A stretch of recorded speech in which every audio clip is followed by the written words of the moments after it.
my God, are you okay? Stay with me, breathe. Marcus Vale never imagined that the man who trimmed his hedges held the secret to why his heart was stopping. He sat on the park bench, casual in a plain white t-shirt and sweatpants, but his body was a cage of glass about to shatter. He was dizzy again, the world spinning in jagged circles, his hands pressing firmly against his chest as if to hold his racing heart inside. Doctors called it stress, business pressure, or the natural toll of a CEO's life. But deep down, Marcus felt a silent, hidden wrongness that no specialist could name. That was when the gardener, Clara Whitmore, stepped close. Her hands were stained with soil, her green uniform worn, but her eyes held a serious, piercing clarity that didn't match her quiet role in his estate. She didn't offer a polite greeting or a request for a raise. She simply held out a folded, stained piece of paper directly in his line of sight. She said softly, "Sir, you're not sick like they say. Someone at home is slowly making you weak." Marcus frowned, his jaw tightening with a mix of confusion and corporate pride. Rich men don't usually take medical advice from those who pull weeds on their lawn. But before he could dismiss her, she added, "It's your wife, Sophia. She mixes something in your tea every single night." His heart stopped for a second, breath catching because the fear hit deeper than any insult could. Memories flashed. The sudden bouts of tiredness after meals, the blurry vision at his desk, and Sophia's insistence that he drink only the special blends she personally prepared for his health. He looked at Clara again, expecting a trick, but her eyes held a raw pain as if she had seen this betrayal play out before. For the first time, the powerful CEO felt small. He tried to laugh it off, but his chest felt heavy, like the gardener's words had unlocked a door of fear he had been desperately trying to keep closed. He asked her, his voice low and trembling, "Why would you say this? Do you even know who my wife is?" Clara nodded slowly, unimpressed by his wealth, protected by the truth she carried. "I found this list in the kitchen trash, hidden inside a protein powder tub," she said, gesturing to the herbal tea recipes on the paper. "I've seen things people think a gardener never notices through the mansion windows." Marcus's hands tightened on the bench, his mind racing through dinners and medicines, and the way Sophia always watched him finish every last drop. Love now felt like a twisted word, a sweetness hiding something bitter underneath. "Did you see something specific? Or is this a guess?" he whispered, secretly hoping she would say it was a mistake. Clara looked down, then back up, her eyes wet with shared grief. "I saw her drop a white powder from a small packet into your cup near the window yesterday." A cold wave of betrayal, sharper than his physical illness, crawled under his skin. Behind them, Sophia Calder stood frozen in her bold red suit, her face pale because secrets don't stay buried when the truth decides to speak. Her heels stopped sharply on the gravel path, the sound of guilt stepping into the open air. "Who is this person, Marcus?" Sophia asked calmly, but her voice cracked slightly, like glass about to break. Marcus stood slowly, his dizziness forgotten, fueled now by a suspicion growing faster than any toxin. He watched her closely, searching her face for the woman he loved, but finding only a stranger hiding behind expensive makeup. Clara didn't run. She held her ground like someone protecting a truth bigger than her own safety. "This woman says strange things," Marcus replied, his eyes locked on his wife's shaking hands. He replayed every hospital visit and every night he could barely stand without her support that now felt like control. In that quiet park, his perfect marriage began to crack, not with shouting, but with a gardener's steady truth. Clara didn't flinch as Marcus's gaze dropped to the soiled, crumpled paper in her hand. The silence between them was heavy, punctuated only by the distant hum of city traffic and the erratic thumping in Marcus's own chest. He reached out, his fingers trembling, not from the stress his doctors insisted on, but from a sudden, cold clarity that was beginning to take root. As his thumb smoothed out the creases, the words herbal tea recipes stared back at him in Sophia's elegant, unmistakable cursive. "I found it this morning, sir," Clara whispered, her voice cutting through the fog of his dizziness. It was buried deep in the kitchen bin, tucked inside an old supplement canister where no one was supposed to look. Marcus scanned the list: foxglove, lily of the valley, oleander. To a casual observer, they looked like beautiful garden additions, but to a man who owned pharmaceutical subsidiaries, they were a roadmap to cardiac arrest. Clara pointed to the margin where tiny, precise dosage notes were scribbled next to the word evening. "Every night, I've watched her through the library window," Clara continued, her eyes searching his for any sign of the man who used to be in command. "She doesn't use the pre-made bags. She grinds these herself, measuring the powder with a jeweler's scale before adding the honey." Marcus felt a wave of nausea that had nothing to do with the toxins. He remembered the ritual, the warm mug Sophia brought him every night, her hand resting tenderly on his shoulder as she watched him swallow the last drop. He had called it devotion. Clara was calling it a crime scene. The paper felt like it was burning his skin. He looked at the gardener, a woman he had passed 1,000 times without a single word of thanks, and saw the reflection of his own mortality in her serious expression. She had risked everything to bring him a piece of trash, knowing that in his world, a CEO's pride was often more dangerous than any poison. "Why tell me now?" Marcus asked, his voice a dry rasp. "Because you are starting to look like my father did before he slipped away in his sleep," she replied, her voice trembling with a grief she had carried alone. Before Marcus could respond, the sharp, rhythmic clack-clack-clack of high heels on the gravel path echoed through the park. The sound, once a comfort, now felt like the ticking of a clock he hadn't realized was running out of time. He didn't have to turn around to know that the woman in the red suit had arrived to finish the job. The gravel crunched under Sophia's approaching heels, but for Marcus, the sound of the park faded into a suffocating silence as his mind retreated into the past. He clutched the crumpled list Clara had given him, and suddenly, the weight of a dozen different evenings crashed over him like a cold tide. He remembered the dimly lit master suite, the air smelling of lavender and expensive candles, and the way Sophia would appear at the door with a steaming porcelain mug in her hands. "It's my secret blend, darling," she would whisper, her voice like silk as she sat on the edge of the bed. "It will help the stress melt away. You've been working too hard." Marcus recalled how he had once found the taste slightly metallic, a bitter undertone lurking beneath the heavy sweetness of organic honey. He had tried to set the cup aside once, complaining that he wasn't thirsty, but Sophia's expression had shifted instantly. It wasn't anger, but a performative, fragile hurt that made him feel like a monster for refusing her. She had insisted he finish every drop, her eyes never leaving his face until the cup was empty. At the time, he had called it devotion, a loving wife protecting her husband from the cruel, high-pressure outside world. Now, looking at the sketches of foxglove on the dirty paper in his hand, those memories twisted into something dark and predatory. He remembered the nights he would wake up drenched in a cold sweat, his heart skipping beats, and how Sophia would gently wipe his brow, telling him it was just another panic attack brought on by the board meetings. She had never let the servants touch his evening tray. She never let anyone else brew his medicine. It wasn't care. It was a ritual of containment. She was keeping him weak, keeping him dependent, and making sure she was the only one he turned to as his world began to dim. The word love now felt like a physical poison in his throat, more bitter than any herb Clara had found in the trash. Marcus looked up from the list, the dizziness returning, but fueled this time by a clarity that burned. He realized then that Sophia hadn't been his anchor in the storm.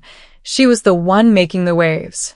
The shadow of Sophia Calder fell over Marcus before her voice did, a long, dark stretch against the sun-drenched grass. She stood with a rigid, upright posture, her bold red suit gleaming like a fresh wound against the soft greens of the park. To any passerby, she looked the part of the perfect, concerned wife, but to Marcus, who was still clutching the gardener's evidence, she looked like a predator that had finally been spotted in the tall grass. Her fake, polished smile was firmly in place, but it remained frozen on her lips, never quite reaching the cold, calculating depths of her eyes. "Marcus, darling, you shouldn't be out here in this state," she said, her voice a practiced melody of distant concern that hit a trembling edge of panic. She stepped closer, her heels clicking with an aggressive rhythm that seemed to echo the frantic beating of Marcus's compromised heart. She didn't look at the gardener, Clara, directly. Instead, she treated her as a minor annoyance, a smudge on the pristine lens of her life. Yet, Marcus noticed the way Sophia's gaze flickered uncontrollably toward the crumpled paper in his hand. Her gloved hand reached out, intending to guide him toward the waiting car, but Marcus pulled back, the movement sharp and sudden. The mask of the devoted caregiver slipped for a fraction of a second, revealing a flash of sharp, jagged fear behind the expensive makeup. She was used to Marcus being the one in control, but she was even more used to him being too weak to resist her support. "I was just coming to bring you your afternoon blend," she continued, her voice cracking slightly, like glass under too much pressure. She held a small thermos with a grip so tight her knuckles were white. She was trying to re-establish the narrative of his illness, to pull him back into the safe, suffocating fog she had created for him at home. But the air in the park felt heavy with a truth that was finally rising out, and for the first time, Marcus saw the red of her suit not as power, but as a warning of the blood she was willing to spill to keep his empire. Sophia didn't miss a beat, her laughter ringing out with a hollow, melodic sharpness that set Marcus's nerves on edge. She turned her gaze to Clara for the first time, her eyes narrowing with a disdain intended to make the gardener feel as small as the dirt beneath her fingernails. "Marcus, really? You're going to listen to the help?" Sophia asked, her voice dripping with a condescending pity. She reached out as if to brush a stray hair from his forehead, but her hand hovered in the air, trembling almost imperceptibly. "This is Clara, the girl we were going to let go last month for poor performance. She's obviously heard the rumors about your health and is looking for a payout by feeding you these delusions." Marcus watched her, his silence becoming a wall she couldn't climb over. He noticed the way her jaw tightened, a hard line of tension forming beneath her flawless skin that betrayed the calm of her words. She was performing the role of the protective wife, but the script was beginning to fail her. "She's a disgruntled employee, darling," Sophia continued, her pace quickening as she tried to crowd out the truth with noise. "She probably fabricated that list herself. Think about it. Why would she care about your heart more than the specialists we pay millions to?" But the more Sophia spoke, the louder the gardener's silence became. Marcus looked at Clara, who stood her ground with a quiet, unwavering dignity that Sophia's money could never buy. He then looked back at his wife, seeing the predatory flash of her red suit and the way her eyes darted toward the exit of the park. The selective truth she was spinning was a cage he had lived in for months, but the door was finally swinging open. He realized Sophia wasn't trying to save him from a lie, she was trying to save herself from the light. The tension in the park reached a breaking point, the air thick with a silence that felt heavier than the humidity of the afternoon. Marcus looked down at the thermos Sophia held with such protective ferocity, then back up at the woman who had shared his bed and his secrets for years. The dizziness in his head was clearing, replaced by a cold, sharp adrenaline that demanded an answer. He reached out, his hand steady for the first time in weeks, and took the thermos from her grasp. "You say this is for my health, Sophia," Marcus said, his voice dropping into the low, commanding register of the boardroom. "You say it's a special blend made with love." He slowly unscrewed the cap, the steam rising between them, carrying that familiar, faint metallic scent he had once ignored. He poured a small amount of the dark liquid into the plastic cup, the sound of the pouring tea echoing like a countdown. "If there's nothing but healing in this cup, then prove it," he whispered, holding the tea out toward her. "Sip it, Sophia. Show me that the woman I love isn't the one trying to stop my heart." Sophia's reaction was instantaneous. The fake, polished smile vanished, leaving her face a mask of stark, unfiltered terror. She stepped back, her heels catching on the uneven gravel as if the cup itself were a loaded weapon. Her hands, usually so poised and still, began to shake violently against the red fabric of her suit. She looked at the cup, then at the gardener, and finally at Marcus, her breath coming in short, panicked hitches. Marcus, don't be ridiculous," she stammered, her voice cracking like glass under a hammer. "It's your medicine. It's formulated for your system, not mine. It could be dangerous for me."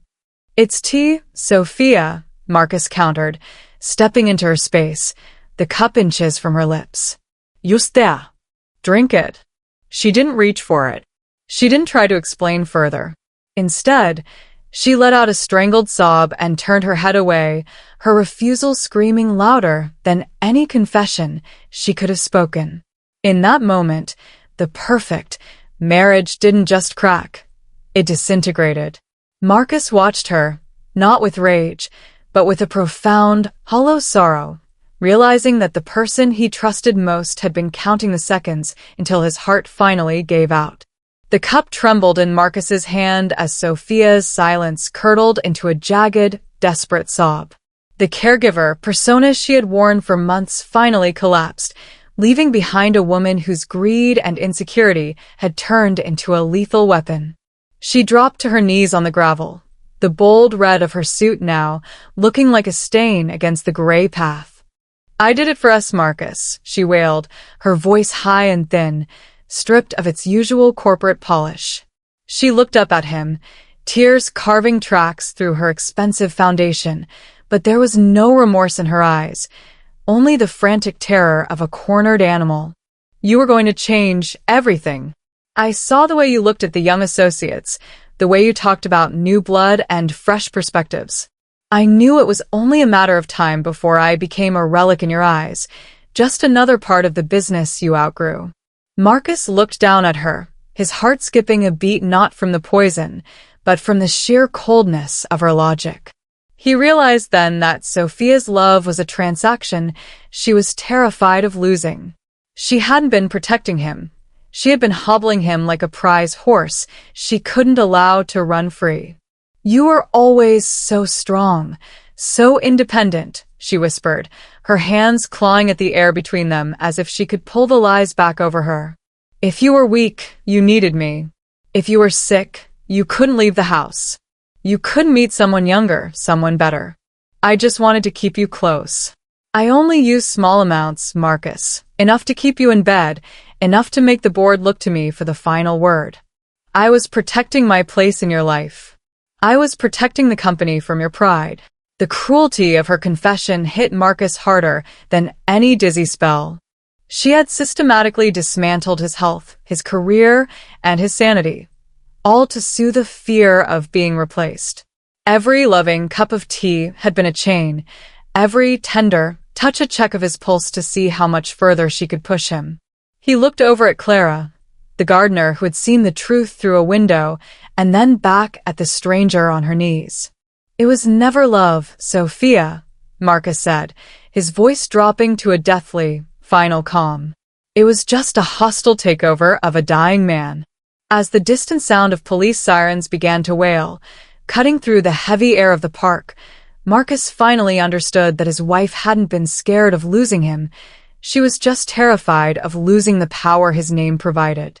As the wail of the sirens grew louder, Marcus turned his back on the woman kneeling in the dirt, her red suit now a symbol of the blood she had nearly shed in the name of control. His gaze fell upon Clara Whitmore, who stood a few paces away, her green uniform stained with the honest work of the earth. For years, he had treated her like a piece of the architecture, a silent ghost who moved through his gardens, as invisible to him as the air he breathed. He had walked past her 1,000 times, his mind filled with quarterly projections and board meetings, never once imagining that his survival depended on the very woman he had chosen to ignore.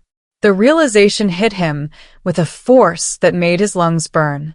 While his specialists were blinded by his status, and his wife was blinded by her greed, Clara had been the only one truly watching. She had seen the truth through a library window while he sat in the dark, dying by degrees.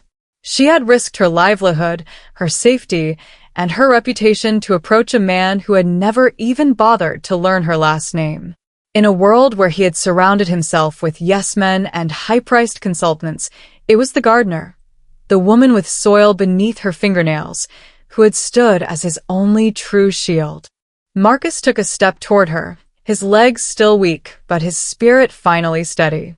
He looked at the paper she had found in the trash, then back at her calm, resilient face. He saw the scars of her own past in her eyes, the echo of a father she couldn't save, and he understood that her courage wasn't born of wealth or power, but of a humanity he had almost forgotten existed.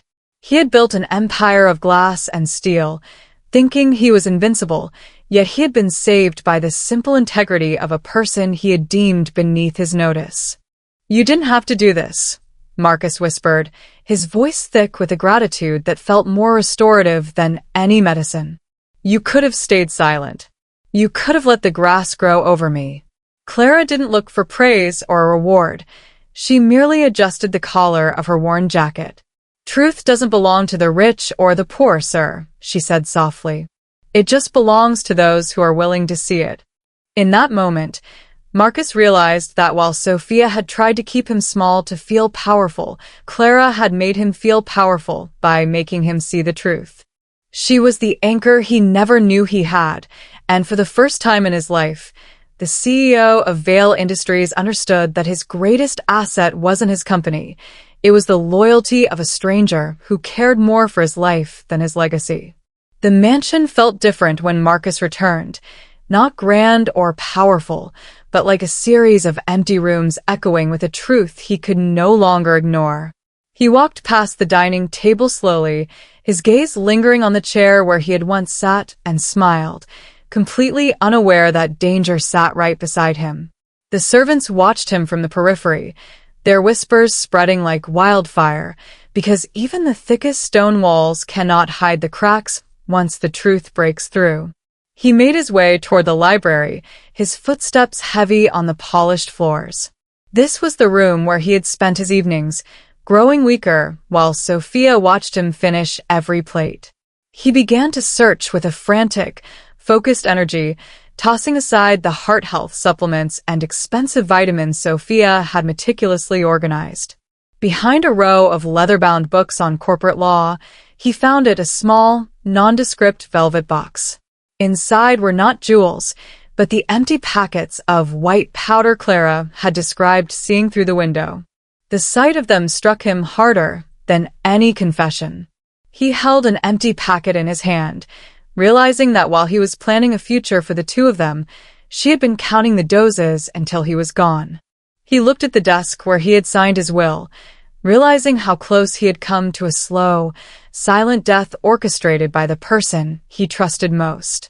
The cruelty of it was absolute. She hadn't just wanted his money. She had wanted to own his very breath. Marcus walked to the window and looked out at the vast gardens Nathan and Clara tended. Wealth, houses, and status suddenly felt hollow, like a stage set for a play that had finally ended in tragedy.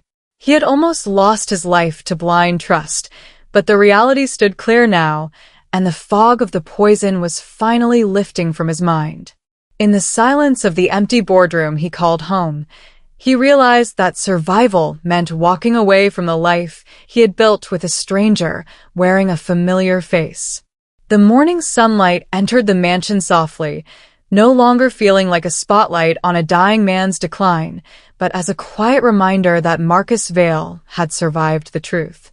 For the first time in months, his body felt lighter. The dizziness and fog had vanished, replaced by a clarity that settled into his mind with the strength of iron. Doctors later confirmed the toxins in his system, small doses administered over time, exactly as the gardener had warned. The medical reports were painful to read, but they also freed him, confirming that his heart wasn't failing. His judgment had been. Marcus walked into the kitchen himself, a place he had previously only entered to be served. He prepared his own food with steady hands, reclaiming a sense of control that had nothing to do with corporate power and everything to do with self-preservation. He watched through the window as Clara Whitmore moved through the gardens. She was no longer a background figure to be ignored, but the cornerstone of his new reality. He didn't just give her a reward. He gave her a seat at the table, promoting her to oversee the estate's operations and ensuring her future was as secure as the life she had returned to him. News of Sophia's arrest spread through the elite circles Marcus once craved, but he did not hide from the scandal. He realized that silence only protects lies, and he chose instead to live with a transparency that felt more powerful than any board-approved press release. He diverted the massive funds once earmarked for Sophia's vanity projects into advocacy programs for domestic workers and health awareness for the overlooked, determined that no one else would suffer behind closed doors while help stood right outside their window. The mansion remained grand, but the atmosphere had shifted from one of sterile control to one of genuine humanity. Marcus sat on his terrace, breathing in the fresh air that no longer tasted of metallic tea. He had almost lost his life to the blind trust of a high-status lie, but he had been saved by the simple honesty of a woman who cared for his life more than his legacy. His story became a lesson to himself and his peers. Love without honesty is a cage, and real wealth begins the day you choose the loyalty of a friend over the pride of a crown.